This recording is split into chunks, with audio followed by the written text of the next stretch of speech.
A prestigious state dinner for Japanese Prime Minister Fumio Kishida, hosted by U.S. President Joe Biden.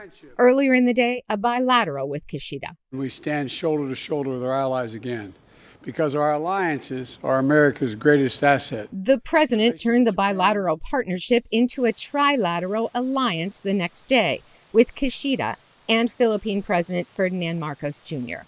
This week's focus was on security above the tense South China Sea with the announcement of a joint air defense network.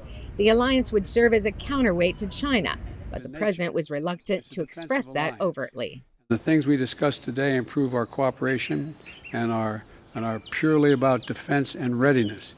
It's not aimed at any one nation or a threat to the region, and it doesn't have anything to do with conflict. Biden's trilateral summit reflects his push to work with a network of alliances with like-minded countries. This contrasts with his predecessor, President Donald Trump, who proclaimed an America First strategy and elevated personal relationships with foreign leaders over treaty alliances.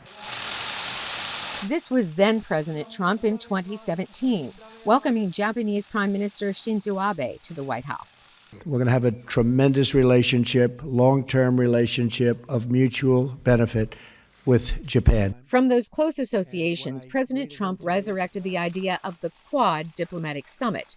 Cleo Pascal of the Foundation for Defense of Democracies says the U.S. is drifting away from that. If you're looking at the Indo-Pacific, the Biden administration is, I'd say, very much focused on the Pacific part and a little bit less on the Indian Ocean part, and especially on the partnership with India.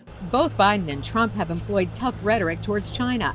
Biden once called Chinese President Xi Jinping a dictator, while Trump's America First campaign frequently takes aim at China over trade. Let me tell you something to China. If you're listening, President Xi, and you and I are friends, but he understands the way I deal, those big monster car manufacturing plants that you're building in Mexico right now, and you think you're going to get that, you're going to not hire Americans, and you're going to sell the cars to us. Pascal says that would carry over into a second Trump presidency. I think that you would see a very focused defense of U.S. interests, but also an attempt to push China back out of zones that China has expanded into in the intervening few years. And Pascal says that would include aggressive military actions in the South and East China Seas and a diplomatic offensive in the Pacific Islands and the Indian Ocean.